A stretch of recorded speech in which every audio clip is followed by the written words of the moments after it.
46% of people who say they cannot picture anything in their mind.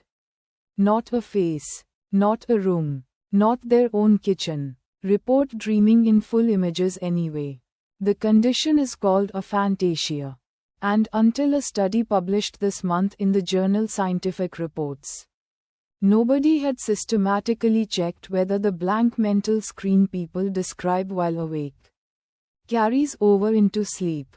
Researchers from the University of Queensland and the University of Bonn surveyed 205 people, 84 of whom qualified as visual aphantasics, and asked them to rate how vividly 6 different senses show up both when they imagine something on purpose and when they dream.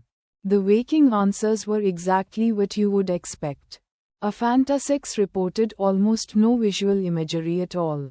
The dream answers were not. Today you get how a condition defined by the absence of mental pictures produces vivid ones at night for nearly half the people who have it. Why that gap matters for how scientists think the brain builds images in the first place.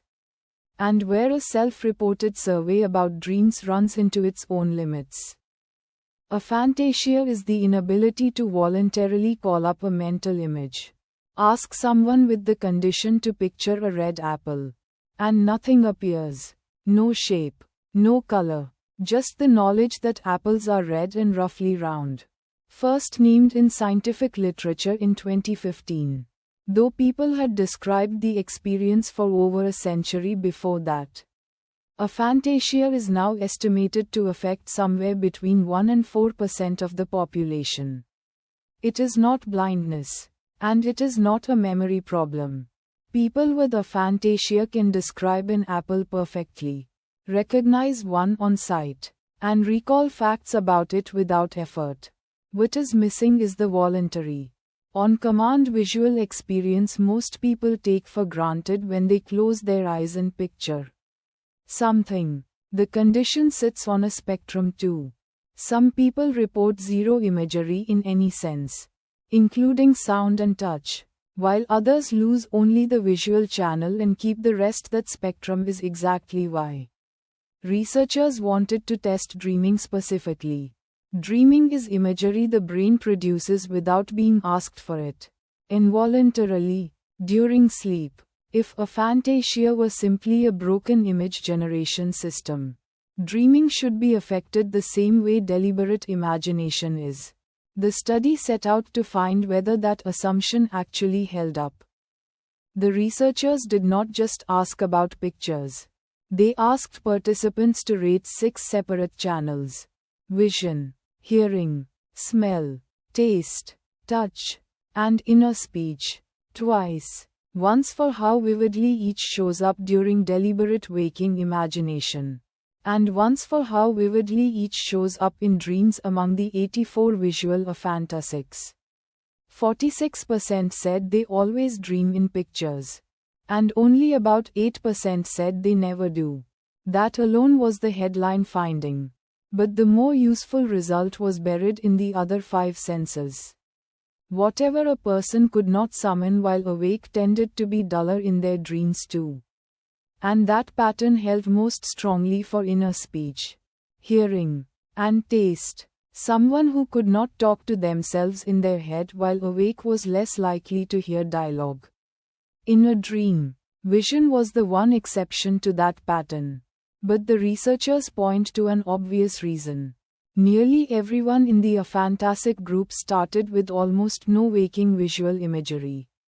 So there was barely any variation left to correlate against. The consistency showed up at the level of the individual person, not the group average. Each participant's own waking to dreaming relationship stayed stable across every sense measured. Which is the detail that makes the finding worth taking seriously rather than dismissing as noise. The simplest explanation for why nearly half of aphantasics still dream in pictures is that voluntary imagination and involuntary dreaming are not the same brain process wearing 2 different names.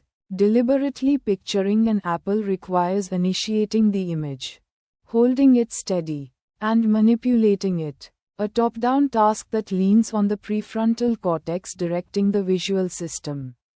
Dreaming happens with the prefrontal cortex largely offline, while the visual and sensory areas of the brain still generate content on their own. If aphantasia is a breakdown in that top-down connection, the deliberate, on-command part, rather than a broken visual system altogether, then the visual system itself could still fire on its own at night, producing images nobody consciously asked for. That would explain why the condition looks less like one single disorder and more like a cluster of related ones, each involving a different point of failure in a longer chain between wanting to see something and actually seeing it. The researchers frame their result exactly that way. Aphantasia has been treated in the scientific literature as one condition with one cause. And this data argues that treating it as a single box is probably wrong. Every number in this study comes from a survey, not a machine. Nobody hooked participants up to an EEG or an eye tracker while they slept to verify what they were actually seeing. Dream recall itself is famously unreliable. People forget most dreams within minutes of waking. And what gets reported is filtered through memory and language on the way out. That does not make the finding worthless. But it does mean the 46% is a self-reported estimate, not a directly measured one. The sample is also small and almost certainly self-selected. 84 aphantasics is not a lot of people. And most were likely recruited through aphantasia communities and forums, meaning the group skews toward people who already think about their own imagery a great deal, not a random slice of the population.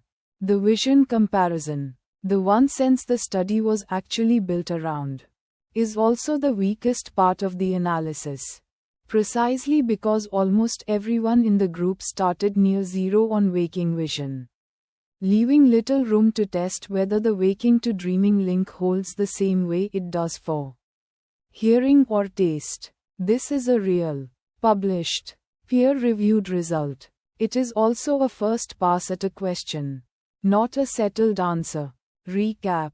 Researchers surveyed 205 people, including 84 with aphantasia, on how vividly six senses show up in waking imagination versus dreams. 46% of aphantasics said they always dream in full images despite having none while awake.